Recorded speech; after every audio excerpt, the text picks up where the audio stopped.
अस्सलाम वालेकुम नाज़रीन, मैं हूं शेख रहमत अली, आप देख रहे हैं क्राइम टुडे न्यूज़। नाज़रीन, आरएसएस चीफ मोहन भागवत ने अपने एक बयान में कहा कि सारे हिंदुस्तान के लोग हिंदू हैं और आरएसएस सबको एक नज़र से देखती है। इसी बात का जवाब देते हुए जनाब मुजाहिद हाशमी ने कई ऐसी बातों का खुलासा किया जिससे आरएसएस का जो प्लान है और आरएसएस की जो चाल है, आरएसएस की जो साजिश है, वो मंजर आम पे आती है। क्या है ये सारा माजरा? आइए हम सुनते और समझने की कोशिश करते हैं इस रिपोर्ट।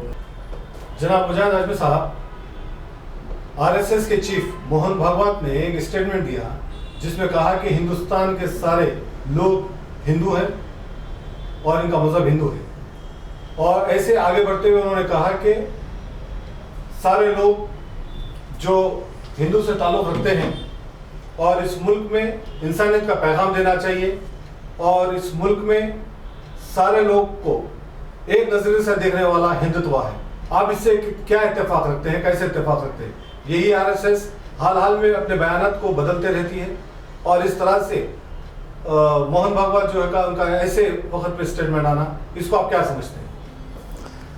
अस्सलाम वालेकुम रहमतुल्लाहि व बरकातुहू। मोहतरम नाज़रीन, बार बार आरएसएस के लोगों का ये इस बात को दोहराना कि इस मुल्क में रहने वाले सब के सब हिंदू हैं, और ख़ास वो किसी भी आइडियोलॉजी, किसी भी नज़रिए के हामिल क्यों ना हों, किसी भी ज़बान और इलाके के हों, उन सबको हिंदू करार दिया जाना चाहिए। हम हिंदू समझते हैं। और एक बात वो कहते हैं कि जो है कि सबका डीएनए एक है, ये एक बात बार बार कहते हैं। ये तो ये वजह क्या है कि इस बात को, इस नज़रिए को बार बार दोहराया क्यों जा रहा है?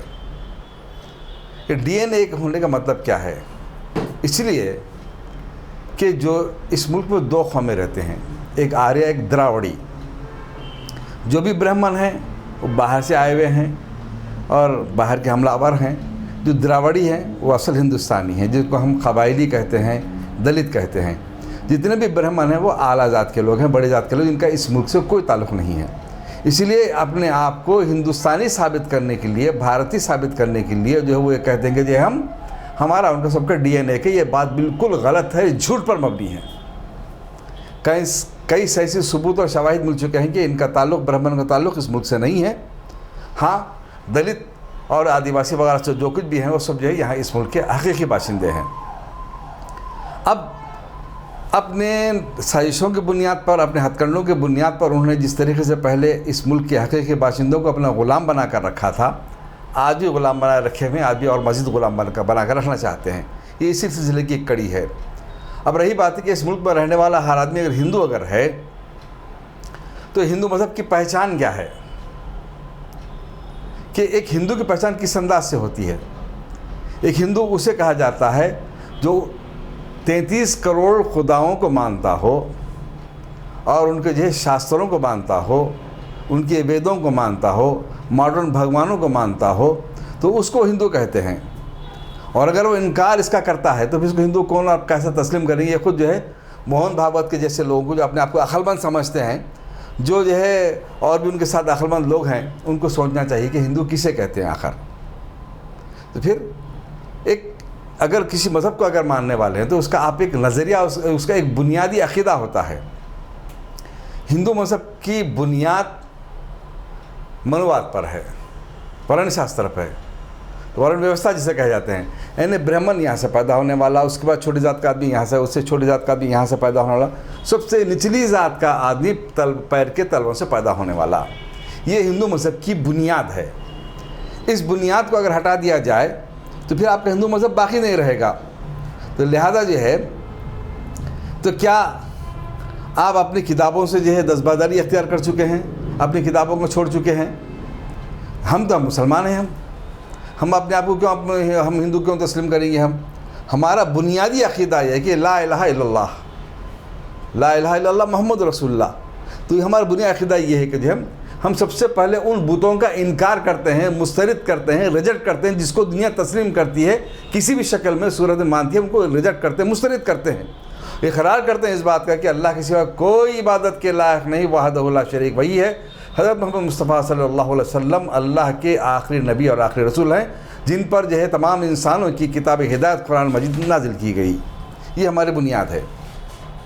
हम अपने इस बुनियाद से जो है हटने वाले नहीं हैं, तो लिहाजा हम हिंदू नहीं हो सकता, हम तो मुसलमान हैं। हम सबसे पहले हम मुसलमान हैं। तो इस किस्म के जो हथकंडों की जो है वजह बार बार कहने की वजह क्या है, ये उनको गौर करने की ज़रूरत है। इसीलिए कि आपको उस बात का डर है, खौफ है कि जितने भी जो हिंदू मज़हब के कायदीन हैं वो डर और खौफ के माहौल में ज़िंदगी गुजार रहे हैं। क्यों कि पहले जो है हिंदू मज़हब के लोगों को इस बात का हुक्म दिया गया कि निचली ज़ात के लोग कभी इल्म हासिल ना करें, और अगर उन्होंने इल्म हासिल किया, अगर उन्होंने श्लोक सुन लिया तो उनके कानों में शीशा पिघला कर डाल दिया जाए, और उन्होंने श्लोक को अगर पढ़ा तो उनकी ज़बान कतर दी जाए, और निचली ज़ात का आदमी जो ज़ात उसकी वही काम करे, दूसरा काम वो नहीं कर सकता, करे तो जिसके हाथ काट दिए जाएँ। इस तरह के उनके पास जो अपने जो है जो अहकामात हैं हिंदू मज़हब के वही हैं। लेकिन आज इस मुल्क के दस्तूर की वजह से मुसलमानों ने इस मुल्क में 800 साल तक जो हुक्मरानी की है, इन लोगों ने जहाँ पर इस्लाम का मसावियाना सलूक, इंसानियत का जो सलूक जो देखा, बराबरी का सलूक हमारे मुस्लिम हुक्मरानों ने जो किया, इस्लाम को जो देखा तो मुतासिर हुए, और इस मुल्क का जो दस्तूर बना वो इस्लाम के दस्तूर मसावत पर मुश्तमिल है। लिहाजा जो है आज ये हाल होकर रह गया है कि वो डर खौफ में है कि जो है धड़ाधड़ जो परसों लोग 10,000 लोग एक ही जो है जलसे में लोगों ने हिंदू मज़हब को छोड़कर बुद्ध मज़हब को कबूल कर लिया, कोई जो है ईसाईयत को कबूल करके इस्लाम को कबूल कर रहे हैं। इस तरीके से जो है आरएसएस के लोग डर और खौफ के माहौल में जो है वो ज़िंदगी गुजार रहे हैं। उनको इस बात का खदशा है कि इस मुल्क से हिंदू मज़हब ख़त्म होकर रह जाएगा। इस डर और खौफ के माहौल में इस्लाम दुश्मनी के ऑक्सीजन के सहारे पर हिंदू मज़हब को अपने आप को ज़िंदा रखना चाहते हैं। साहब हमारे मुल्क में ये भी चीज़ है कि अब जो जिस तरह से हमारे मुल्क में जो है सारे लोगों को एक नज़र देखना चाहिए, जिस तरह से अपने अपने तौर पे अपने दौर में हुकूमती पार्टी जैसे कांग्रेस है, फिर बीजेपी है, फिर TRS है, 12% रिजर्वेशन के नाम पे बात करते हैं। लेकिन हमारा जो संविधान में 12% रिजर्वेशन का ही नहीं, हमारे संविधान में ये है कि हिंदू, मुस्लिम, सिख, ईसाई सबको एक नज़र देखना चाहिए जो भी हुकूमत करता है। तो आप इसको कितना इत्तेफाक समझते हैं और किस तरह से हमको बेवकूफ़ बनाया जा रहा है? कभी RSS की जानिब से इस तरह के बयानात आते हैं, कभी पॉलिटिकल पार्टियों से जो है हमारे को इस तरह के माइनॉरिटीज़ के ताल्लुक से एक बात की जाती है। ये एक अहम सवाल है जो कई लोगों ने हमसे पूछा है। देखिए, जहाँ तक लोगों के साथ, इस मुल्क के आवाम के साथ इंसाफ की बात है, बीजेपी ये कहती कि भाई पसमानदा मुसलमान, भाई पसमानदा किसने किया? इस्लाम में कोई जो है कुछ ज़ात तो है नहीं कि महज उनकी पेशे की वजह से जो है उनको जो अलग ज़ात का तस्वुर करते हुए कोई मुसलमान से जो है अपने ताल्लुक़ ना रखें, उनको मस्जिद में आने ना दें, उनसे साथ शादी ब्याह ना करें, ऐसा तो हमारे पास है नहीं। इसलिए कि जो है कोई किसी दलित की बेटी से कोई ब्राह्मण तो शादी नहीं करता, ऐसा माहौल तो हमारे पास इस्लाम में है नहीं। इस्लाम में सब मसावत हैं। इसलिए जो है आप पसमानदा जो हैं तो माशी तौर पर पसमानदा हैं। तो लिहाजा जिस तरीके से हिंदुओं को पसमानदगी की बुनियाद पर उनको तहफ़्फ़ुज़ात दिए जा रहे हैं, इंसाफ का तकाजा ये है, दस्तूर का जो है मतलबा ये है, दस्तूर ये कहता है कि तमाम इस मुल्क के गरीब बाशिंदों को उनके साथ मसावियाना हुकूक सलूक किया जाए, उनको उनका हक़ मिले, उनको जो है तहफ़्फ़ुज़ात मिले, उनको रिजर्वेशन मिले, बशमूल मुसलमानों को ख़ास तौर पर मिलना चाहिए। लेकिन अलमिया ये है कि खा कोई भी पार्टी क्यों ना हो, वो जो है मुसलमानों के साथ नाइंसाफ़ी करके अपने आप को जो है ये समझती कि हम इस मुल्क के असल हीरो हैं, और जो है जुल्म करके समझते कि हम अपने इनके साथ जो है अच्छी हुक्मरानी हम कर रहे हैं। जिस तरह से अभी मोहन भागवत का भी जो स्टेटमेंट आया है, इससे आए दिन उनके स्टेटमेंट ऐसे आते हैं, तो क्या लगता है आपको कहीं ना कहीं मोहन भागवत के ज़रिए, RSS के ज़रिए एक अलग किस्म की जो है सियासत की जा रही है, आने वाले वक्त के इलेक्शन में जो है तैयारी की जा रही है? देखिए, एक बात उन्होंने और भी कही है, मोहन भागवत ने एक बात और भी कही कि जो है किसी को अपना अक़ीदा तब्दील करने की ज़रूरत नहीं है।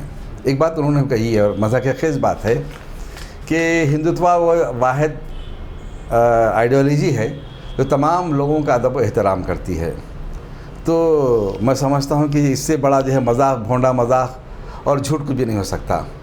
ये बात ऐसी है कि जो है एक दहशतगर्द तंजीम, एक आतंकवादी ऑर्गेनाइजेशन जो है ये कहती कि हम अमन पसंद हैं, तो ये तो ताजुब हंसने वाली बात है। ये अगर आप अमन पसंद हैं, आप लोगों को सबको एक नज़रिए से देखते हैं, तो अगर आप सोचते हैं, ऐसा बोलते हैं मोहन भागवत, तो फिर जो है इस मुल्क में किसी मुसलमान ने ये तो नहीं कहा कि बोलो ला इलाहा इल्लल्लाह मुहम्मद रसूलुल्लाह, किसी हिंदू को पकड़ के हमने ये नहीं कहा, बल्कि आपके गुंडे ये कहते हैं कि बोलो जय श्री राम बोल के मुसलमान को अकेले 2-4 लोगों को पकड़ कर ये मार देते हैं, उसको क़त्ल कर देंगे, बड़े खुश होते हैं कि हमने बहुत अच्छा काम किया।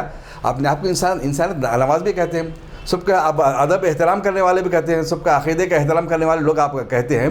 अगर आपकी बात में ज़री भी सच्चाई अगर है, तो फिर मैं आपसे पूछता हूँ कि ये लोग देख रहे हैं, दुनिया में सारी दुनिया देख रही है, आखिर इस मुल्क में आज़ान पर पाबंदी क्यों लगाई जा रही है? मस्जिदों में क्यों ढाया जा रहा है? ईदगाहों को क्यों मिसमार किया जा रहा है?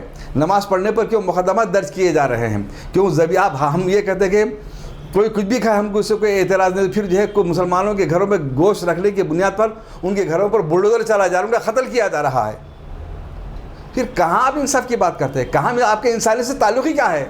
आप लोग इंतहाई गुंडे, दहशतगर्द, बदमाश, इस रूए ज़मीन के सबसे ज़्यादा टेररिस्ट तो आप ही क्या ऑर्गेनाइजेशन है, और बोल रहे हैं कि हम अपने आप को जो है बहुत अच्छे इंसाफ पसंद हैं, अपने आप को अमन पसंद करार दें। तो लोग जो है हंस रहे हैं आप जैसे लोगों पर।